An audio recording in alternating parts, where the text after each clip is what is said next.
Welcome back to the Deep Dive, where we take your source material, the articles, the data, and deliver the essential insights right to you.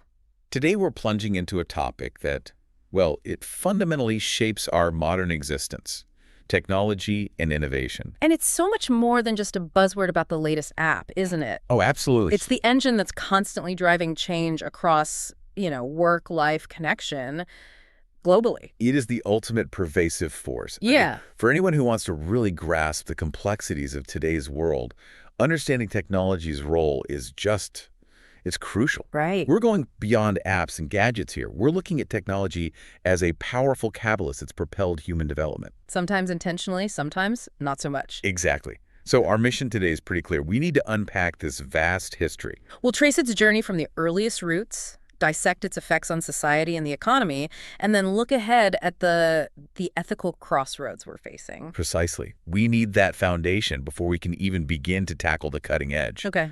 So let's start where it all began.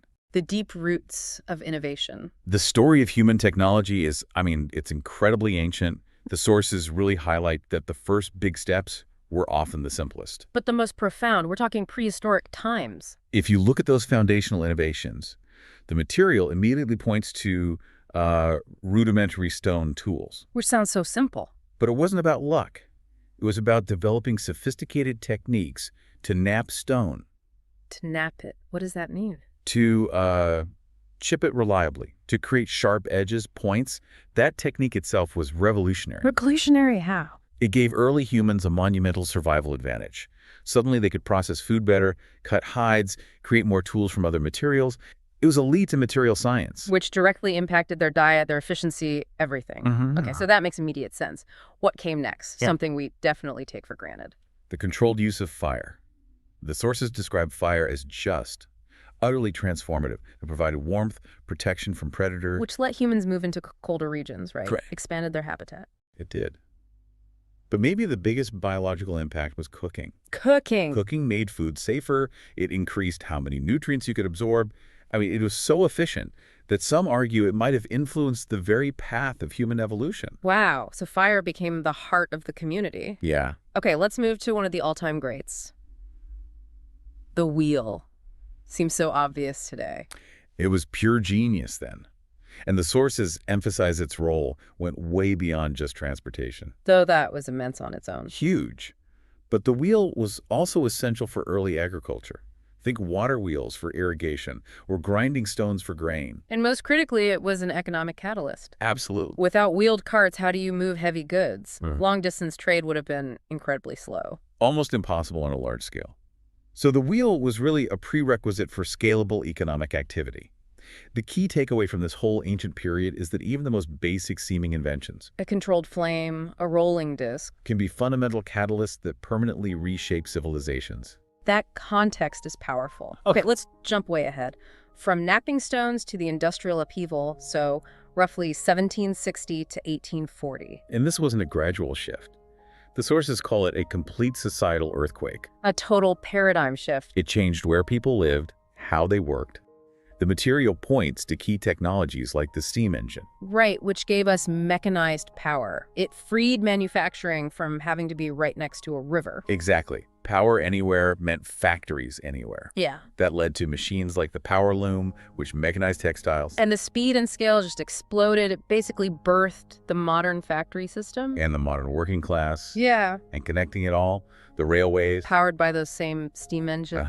They shrank distances. They integrated markets in ways that were just completely unprecedented. But the sources are really insistent that this progress came at a profound cost. Yes. While it fueled massive economic growth, the trade-offs were devastating. You're talking about the dark side. Widespread labor exploitation, brutal working conditions, long hours, low wages, and critically, serious environmental degradation. The coal-powered factories. Choked cities with pollution, impacting public health on a massive scale. This period is a crucial case study.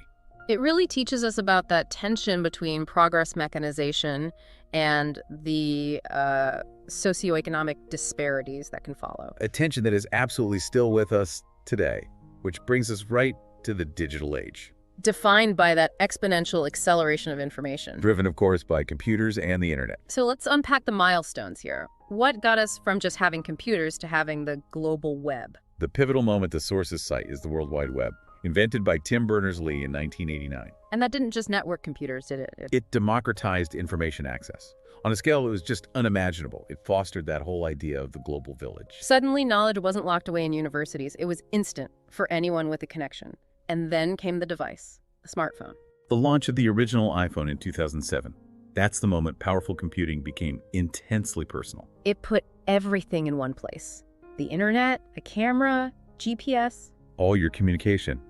It integrated technology into the fabric of daily life like nothing before it. So if that's the foundation, what are the three big cutting-edge areas driving disruption today that our material singles out? Okay, they are artificial intelligence, blockchain technology, and renewable energy. AI we hear about constantly. Systems doing tasks that need human intelligence. Right, like recommendation engines or autonomous vehicles. And blockchain, is that just Bitcoin? No, and that's the key thing. It's the underlying innovation, a distributed ledger. So a secure, transparent way to record transactions. Exactly. And it removes the need for traditional intermediaries, like banks, for verification. It's about decentralization. I see. That explains why these are truly disruptive technologies. They change entire industries. They do. Let's spend a minute on AI, because it really embodies that dual nature of progress. It does. The theoretical groundwork was laid, way back in the 1950s. Pioneers like Alan Turing asking if machines could actually think. And now look where we are. Conversational models like ChatGPT, self-driving cars. The benefits are obviously immense. The sources point to faster medical diagnostics, accelerating drug discovery, optimizing complex logistics. Saving huge amounts of time and resources. But the sources immediately raise two very critical concerns. The first is the potential for widespread technological unemployment. It's not just displacing manual jobs anymore. No. We're now seeing it impact white-collar roles, paralegals, content writers, analysts. And the second concern is the deep ethical quandary of algorithmic bias. Right. People assume algorithms are objective, but they're not. They're not. If the data they're trained on reflects existing societal biases, the AI learns to perpetuate or even amplify those biases. So if a bank's loan data from the last 20 years shows bias against a certain group, the AI will learn that pattern and replicate it. It could amplify unfairness, and no human might even realize why. Which forces us to ask that really hard question. Are we building inequality into our future automated systems? It's a core problem of our time. We've seen how tech shapes the hardware, the software. But what about the human systems? Let's turn to how these innovations are restructuring, say, education and healthcare. In education, you've got the rise of e-learning platforms. Think Coursera, Khan Academy. Virtual classrooms. It's made learning incredibly flexible, more democratic in many ways. I imagine that's huge for people in underserved regions or people with disabilities. It opens so many doors, but the sources immediately bring up the counterpoint, the digital divide. If you don't have reliable internet, or a device, or the digital literacy to use them, yeah, then technology doesn't narrow the gap. It widens it. That's a sobering thought. Okay, what about healthcare? Revolutionary changes there. We're talking telemedicine, remote consultations, right, wearable devices that constantly collect health data. The material uses the COVID-19 pandemic as a perfect example of this. It is. Platforms like Teladoc saw a massive surge, and it proved its vital role in a crisis. So that improves accessibility for rural areas, but it also enables something called precision medicine, right? Yes. Personalized data from wearables and diagnostics allows for truly customized care. It's a huge leap from one-size-fits-all treatments. Now let's tackle something complicated. Social media. Very complicated. It offers global connection, rapid information sharing, but the sources are very clear on the significant negative consequences. They point explicitly to mental health issues. Anxiety, inadequacy, often linked to what they call the curated life effect. The curated life effect. That's where you see everyone's perfect online life, the vacation, the career, and you compare your messy real life to that fake standard. Precisely. And beyond the personal impact, there's the societal damage. Widespread misinformation, and the way these platforms create filter bubbles. And those filter bubbles lead to more societal polarization, don't they? They do. If you only ever hear viewpoints that reinforce your own, you lose common ground. It leads to social fragmentation. It makes you wonder if the tech we design to connect us is actually pulling us apart. It's a trade-off we're all living through. Let's look at the economy. Technology is fundamentally reshaping labor. Automation and AI are displacing some jobs, While creating entirely new, highly skilled ones. Data scientists, cybersecurity analysts. Yeah, and then there's the rise of the gig economy, platforms like Uber. A perfect example of the disruption. It creates flexible work, which is a huge plus for many, Right. but it raises serious concerns about job security, lack of benefits, and wage instability. The dynamism is global, though. The material gives a really inspiring example from Kenya, M-Pesa. M-Pesa, launched back in 2007, it's a mobile phone-based money transfer service. Before this, millions of people were unbanked. Right. And suddenly they could send and receive money, pay bills, save, all through a simple phone. It's a textbook mobile economy solution. And it actually helped lift households out of poverty. It did. It shows that simple, well-designed tech can have a massive macroeconomic impact. And yet, even with successes like that, the global digital divide is still a stark reality. The sources say that as recently as 2023, something like 37% of the entire global population was still offline. That's billions of people. Billions excluded from education, financial services, the whole digital economy. So we have initiatives like Starlink, using satellites to reach remote areas. But the sources note a key barrier. The cost. The high cost of the service and the terminal is still a huge barrier for the lowest income populations. So the challenge isn't the sky, it's the wallet. This brings us to the ethical and environmental crossroads, moving beyond what tech can do to what it should do. A big area here is privacy and security. AI-powered surveillance, facial recognition.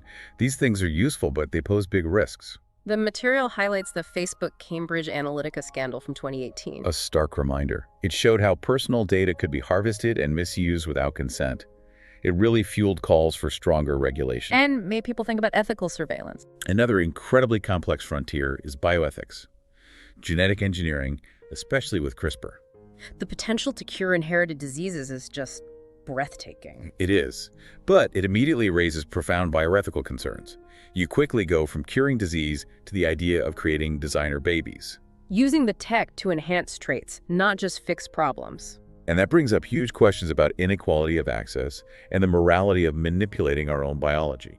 Finally, we have to look at the environmental cost. Our consumption habits create a monumental problem: e-waste. The scale is staggering. Global e-waste generation hit about 59 million tons in 2022. It's the weight of roughly 500 cruise ships. Wow. And that waste is full of hazardous materials like lead and mercury. Because the sources are calling for an urgent shift to circular economies, designing products to be durable, repairable, recyclable. And this is an environmental justice issue, too. A huge one. Developing nations like Ghana and India often become the destination for toxic e-waste shipped from wealthier countries, creating devastating health hazards for local people. The environmental cost is not borne equally. Not at all. Okay, let's tie this all back to you, the listener, and your daily routine. The smartphone is the ultimate example.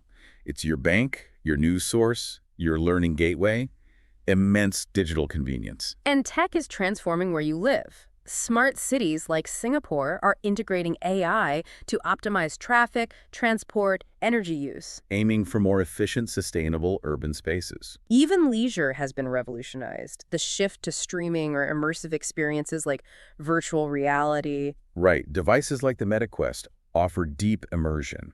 But again, even in leisure, you see the divide. The high cost limits access. Exactly. Technological advancement doesn't automatically equal universal fun. So what does this all mean for you? Well, understanding technology's history, its societal impacts, the ethical dilemmas, it provides the essential context. It gives you the nuanced perspectives, the vocabulary you need to think critically about the world, whether you're studying for an exam or just trying to make sense of the news. We've traced the journey from stone tools all the way to the ethics of genetic engineering. And what emerges is a really powerful, complex picture. Technology isn't a simple monolithic force. It brings huge benefits, but also significant, unavoidable costs. Environmental, social, economic. And continuous ethical dilemmas. It's constantly reshaping our reality in ways we're still trying to fully grasp. So as technology continues its relentless evolution, here is our final thought for you to carry forward. Considering everything we've discussed, the potential, the perils, the history, the future, What is the single most important question you believe humanity needs to collectively ask and answer about how we guide technology's future use and development? And that brings us to the end of this deep dive into technology and innovation. We hope this exploration has given you some valuable insights and a richer understanding of this vital topic. Thank you so much for joining us.